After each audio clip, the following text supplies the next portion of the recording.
வணக்கம். நான் உங்கள் ஜெயா. இன்றைக்கி நம்ம இந்த வீடியோவில் நாயக்கர் ஆட்சியை பற்றி பார்க்கலாம் வாங்க. தமிழ்நாட்டில் பாண்டியர், சோழர்கள் இவங்க ஆட்சிக்கு பின்னாடி வந்தது தான் நாயக்கர் ஆட்சி. இது விஜயநகர பேரரசினால் உண்டான ஒரு ஆட்சி. சுல்தான்களால் சைவம் அதுக்கப்புறம் வைணவம் அழிஞ்சின்னு இருந்த அந்த காலத்தில் தான் அதை மீட்டெடுக்க ஹரிஹரன், புக்கர் இவங்களால் ஏற்படுத்தப்பட்ட ஆட்சி தான் விஜயநகர ஆட்சி. துங்கபத்ரா ஆற்றங்கரையில் தெற்கில் இஸ்லாமியர்கள் அதிகம் பரவாமல் இருந்ததுக்கு காரணமும் விஜயநகர ஆட்சியே. விஜயநகர ஆட்சியின் கீழே இருந்த நாயக்கர் ஆட்சியானது செஞ்சி, தஞ்சை, மதுரை இன்னும் 3 பிரிவுகளை வச்சுட்டு இருந்தது. நாயக்கர்கள் என்பவர்கள் தான் விஜயநகர பேரரசின் பிரதிநிதிகளாக இருந்தாங்க. குமாரகம்பன உடையார், புக்கரின் மகனான குமாரகம்பன உடையார் தமிழகத்தோட நடுப்பகுதியில் மதுரை ஆண்ட சுல்தான்களை வென்றார். மேலும் தமிழகத்தில் தஞ்சை, செஞ்சி, வேலூர் இந்த இடங்களெல்லாம் கைப்பற்றி விஜயநகர ஆட்சியோட பிரதிநிதிகளாக இருந்தார். தமிழக கோயில்களை புதுப்பிச்சு பூஜைகள் நடைபெறத்துக்கும் வழி கொடுத்தாரு.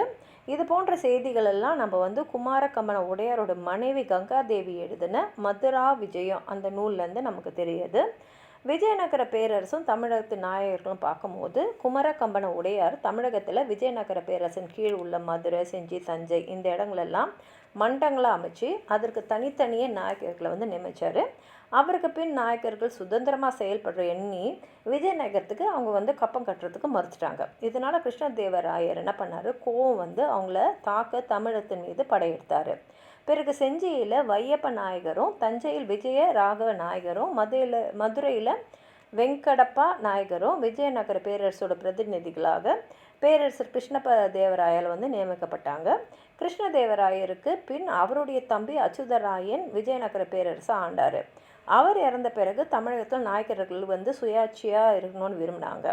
மதுரை ஆண்டு விஸ்வநாத நாயக்கர் நிர்வாக சீர்திருத்தங்களை மேற்கொண்டு நாயக்கர்களுடைய வலிமையை நிலைநாட்டினார். மதுரையில் நாயக்க மன்னராக பேரரசால் முடிசூடப்பட்டார். செஞ்சி நாயக்கர்கள் பார்க்கும்போது பாலாற்றுக்கும் கொள்ளிடத்துக்கும் இடைப்பட்ட பகுதியே செஞ்சி நாயக்கர்கள் ஆண்டு வந்தாங்க.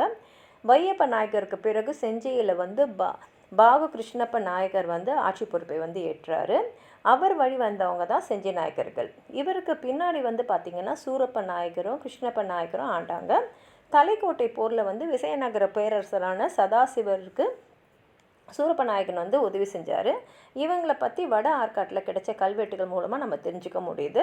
கிருஷ்ணப்ப நாயக்கர் பின்னு கிருஷ்ணப்ப கொண்டப்ப நாயக்கர் ஆண்டார். சூரப்ப நாயகன் அரண்மனையில் வாழ்ந்த புலவர் சீனிவாச தீட்சிதர் பவன புருடோத்தமம் அப்படின்ற ஒரு நாடகத்தை ஏற்றிருக்காரு. செல்வத்தின் இருக்கையில் செஞ்சு பசுமையாக இருந்த காலம் அது. தில்லையில் கூத்த பெருமாள் ஆலயத்தை சீரமைக்கிற பணிகளை மேற்கொண்டாங்க. கிபி 1649 தக்கணத்து முஸ்லீம்கள் செஞ்சி மீது படையெடுத்து அவங்க வெற்றி அடைஞ்சாங்க. தஞ்சை நாயகர்கள் திம்மப்ப நாயகன் கிருஷ்ணதேவருக்கு அதிகாரியாக இருந்த தஞ்சை நாயக்கனாக பொறுப்பேற்றார். அவருக்கு பின் அவருடைய மகனான செல்வப்ப நாயகன் ஆட்சி செஞ்சார். அச்சுதராயர் செல்வப்ப நாயகனுக்கு தஞ்சாவூர் தானமாக கொடுத்தாரு. அச்சுதராயருக்கு செவப்ப நாயகனும் நெருங்கிய தொடர்பு கொண்டிருந்தாங்க. அவர்களுக்கு பின் அச்சுதப்ப நாயகன் தஞ்சையை ஆண்டார். அச்சுதப்ப நாயகன் மதுரை வீரப்ப நாயகனை விஜயநகர பேரரசு எதிர்த்த போது துணை நின்று உதவி செஞ்சார். அவருக்கு பின் அவரது மகன் ரகுநாத நாயகன் கிபி 1567 பதவிக்கு வந்தார். இவர் உள்நாட்டு போரில் எச்சம நாயகனை வெற்றி கொண்டார். இவருக்கு பிறகு இவருடைய மகன் விசயராகவ நாயகன் ஆட்சிக்கு வந்தார்.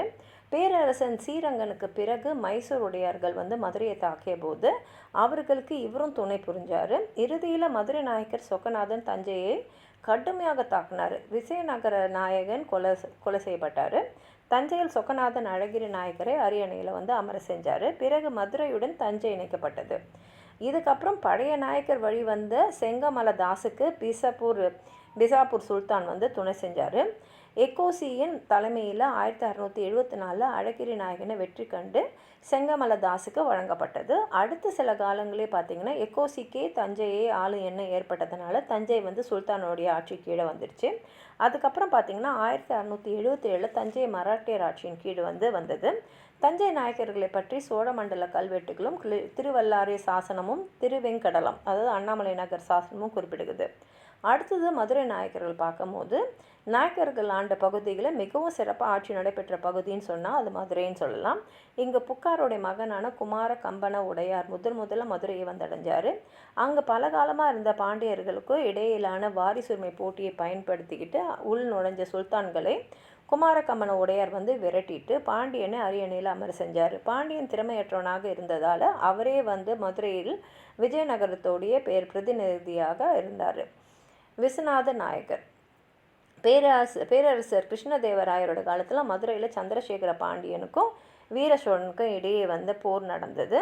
அந்த போட்டியில் பார்த்திங்கன்னா கிருஷ்ணதேவராயரோட தளபதியான நாகம நாயக்கனுடைய மகன் விஸ்வநாத நாயகன் தலைமையில் பெரும் படையாக மதுரையின் மீது போர் தொடுத்தாங்க. போரில் பாண்டியர்களையும் சோழர்களையும் அவர் விரட்டி அடித்தார். விஸ்வநாத நாயக்கன் தன்னுடைய தலவாய் அரியநாதரின் துணையை கொண்டு சிறப்பாக ஆட்சி புரிந்தார். திருச்சியும் இவரோட காலத்தில் மதுரை இணைந்து இருந்தது. திருச்சி ஸ்ரீரங்கன் ஆலயத்தில் சீரமைப்பு பணிகளை மேற்கொண்டார். 3 லட்சம் பொண்ணை சீரமைப்பு பணிக்காக செலவு செஞ்சாருன்னு அங்கே இருக்கிற கோயில் ஒழுக்கு காட்டுது. தென்காசி பகுதியை சீவல பாண்டியனும் வேணாட்டினை திருவடிப்புலி பூத வீரனும் ஆண்டு வந்தாங்க. திருவடிப்புலி பூதல வீரன் பாண்டிய நாட்டு பகுதியை தாக்குனார். சீவல பாண்டியன் அச்சுதராயன் படையோடு திருவடிப்புலி பூத வீரனை தாக்கி வெற்றி அடைஞ்சார். இச்செய்தி சுசீந்திரம் கல்வெட்டு மூலமாக நம்ம தெரிஞ்சுக்க முடியுது. விஸ்வநாத நாயக்கர் அவருடைய ஆட்சி பரப்பை 72 பாளையங்களாக பிரித்து பாளையப்பட்டுகளை உருவாக்கி ஆண்டார். பாளையத்தின் வருவாய் 3 1 பாகம் மன்னனுக்கும் 1 பாகம் நிர்வாக செலவுக்கும் 1 பாகம் சொந்த செலவுக்கும் பயன்படுத்தினாங்க. இந்த பாளையத்துக்காரர்களாக தெலுங்கர்கள், கன்னடர்கள், பாண்டியருடைய பரம்பரையினரும் நியமிக்கப்பட்டாங்க. இவர்கள் போரின் போது மன்னர்களுக்கு உதவுமாறு ஆணையிடப்பட்டாங்க. கிருஷ்ணப்ப நாயக்கன் விஸ்வநாத நாயக்கனுக்கு பின் அவருடைய மகன் கிருஷ்ணப்ப நாயக்கன் பதவிக்கு வந்தார். இவருடைய காலத்தில் விஜயநகரத்துக்கும் பாமணி சுல்தானுக்கும் இடையே நடைபெற்ற தலைக்கோட்டை போரில் ராமராயன் கொல்லப்பட்டார். அப்போரில் அவர் சார்பாக அரியநாதர் தலைமையில் படையொன்றை அனுப்பி வச்சிருந்தார். திருமலை நாராயண் பெண்ணுகொண்டால இருந்து பேரரசை மீட்க போராடினார். அவனுக்கு கிருஷ்ணப்ப நாயக்கர் உதவினார். இவனது பேரில் பார்த்திங்கன்னா பாளையங்கோட்டையாரில் கிருஷ்ணபுரம்ன்ற நகரம் ஏற்படுத்தப்பட்டது. திருவெங்கடநாதர் ஆலயத்துக்கும் மதுரை மீனாட்சி அம்மன் ஆலயத்துக்கும் இவர்கள் திருப்பணியை மேற்கொண்டார்கள். அரியநாதர் நாயக்கர் ஆட்சி காலத்தில் அரியநாதரோட தொண்டு அளப்பரியது. விஸ்வநாத நாயக்கர் தொடங்கி குமார கிருஷ்ணப்ப நாயக்கர் வரைக்கும் நாயகர்களுக்கு பெரும் உதவி செஞ்சிருக்காரு. குமார கிருஷ்ணப்ப நாயக்கர் காலத்தில் இவர் உயிர் நீத்தார். இவரது நினைவாக மதுரை ஆயிரங்கால் மண்டபத்தின் முன் குதிரை மேல் அரியநாதர் அமர்ந்திருப்பது போல உருவ சிலை நிர்வகிக்கப்பட்டுள்ளது. முத்து கிருஷ்ணப்ப நாயக்கர் குமார கிருஷ்ணப்ப நாயக்கனுக்கு பின் அவருடைய தம்பி விஸ்வநாத நாயக்கருடைய மகன் முத்து கிருஷ்ணப்ப நாயக்கர் அரசானார். இவருடைய காலத்தில் ராமேஸ்வரத்தில் திருடர்கள் தொல்லை ரொம்ப அதிகமாக இருந்தது. அதனால் அங்கே சடையப்ப தேவரை குறுநில மகனாராக இவர் ஆக்கினார். மேலும் கோயில்களுக்கு 13 கிராமங்களை தானமாக கொடுத்தாரு. சடையப்ப தேவர் சேதுபதி என்று அழைக்கப்பட்டார். இவரது காலத்தில் இத்தாலி நாட்டை சார்ந்த ராபர்ட் டி நெபிலி மதுரைக்கு வந்தார். அவர் தமிழ், தெலுங்கு, சமஸ்கிருதம் போன்ற மொழிகளை கற்றுக்கொண்டார். திருமலை நாயக்கன் நாயக்கர் வரலாற்றில் கதிரவன் என்ற ஆங்கிலத்தில் திருமலை நாயக்கர் வரலாறு கூறப்படுகிறது. இவர் முத்து வீரப்பனுடைய மகன் ஆவார். இவர் மீண்டும் மதுரையை தலைநகராக மாற்றினார். திருமலை நாயக்கர் சுயாட்சி விரும்பினால தந்தை போலவே தானும் பேரரசுக்கு தர மறுத்துட்டார். இதனால் விஜயநகர பேரரசுக்கு எதிரியானார். மைசூருக்கு எதிராக மதுரை இருந்ததுனால சாமராய உடையார் அரிகர நந்தராசருடைய தலைமையில் போரிட்டார். திருமலை நாயக்கருடைய சார்பில் ராமையப்பன் தலைமையில் ஏற்க திண்டுக்கல்ல முதலாம் மைசூர் போர், அதாவது மூக்கறுப்பு போர்னு சொல்லுவாங்க, நடைபெற்றது. உன்னி கேரளவர்மன் திரைபாக்கிக்கு அவனோருக்கு வேணாம்பட்டி படையெடுப்பு அரசுமை போட்டியால் ராமேஸ்வரம் சேதுபதியோட போர், ஸ்ரீரங்கன் துணையோடு வெங்கட்ராமன் தலைமையில் விசயநகர பேரரசுடன் போருன்னு இவருடைய ஆட்சி காலத்தில் ஏராளமான போர்கள் இருந்தது. விஜயநகர பேரரசுக்கு எதிராக போரில் கோல்கண்டா சுல்தானுடைய துணையோடு பிசாப்பூர் சுல்தான் துணையோடு நாடியதோடு போர்ச்சுகீஸ்களுக்கு உதவியினார் திருமலை நாயக்கர். இவர் மதுரையை விழாக்கள் நடைபெறும் நகரமாக மாற்றினார். திருவிளையாடல் திருவிழாக்கள், தெப்ப திருவிழாக்கள் நடைபெற வழி செய்தார். தெப்பக்குளம், புது மண்டபம், ஆவணிமுலை, ராயர் கோபுரம் போன்றவற்றெல்லாம் சீர் செஞ்சார். நாயக்கர் மகால் இவரது கட்டிடக்கலைக்கு ஒரு சான்றாக இருக்குது. ஏரிகள், கண்மாய்கள்லாம் பாதுகாத்தார். அடுத்து சொக்கநாத நாயக்கர். திருமலைக்கு பிறகு சிறப்பான ஆட்சி புரிந்தவர் சொக்கநாத நாயக்கர். இவர் ஆட்சியில் பார்த்திங்கன்னா பிசாப்பூரோட செஞ்சி ஆளுநர் சகோசி மற்றும் தஞ்சை நாயக்கர் ஆகியோர் மதுரை மீது போர் தொடுத்தார்கள். அதில் சொக்கநாதனை வெற்றி அடைஞ்சார். பிசாப்பூர் சுல்தான் திருச்சியை கைப்பற்றி நாச வேலைகளில் ஈடுபட்டார். அவருடைய சகோதரர் அழகிரி நாயக்கனை தஞ்சைக்கு அரசனாக்கினார். அழகிரி சுயேட்சையை துவங்கினார். திருச்சியை தலைநகரமாக்கினார். தஞ்சை, செஞ்சி மற்றும் வேலூர் போன்றவற்றை கைப்பற்றிய பிசாப்பூர் படையுடன் சிவாஜி திருச்சி கொள்ளிட ஆற்றில் முகாமிட அவருக்கு 1.5 லட்சம் ரூபாய் கொடுத்து படையெடுப்பை தவிர்த்தார்.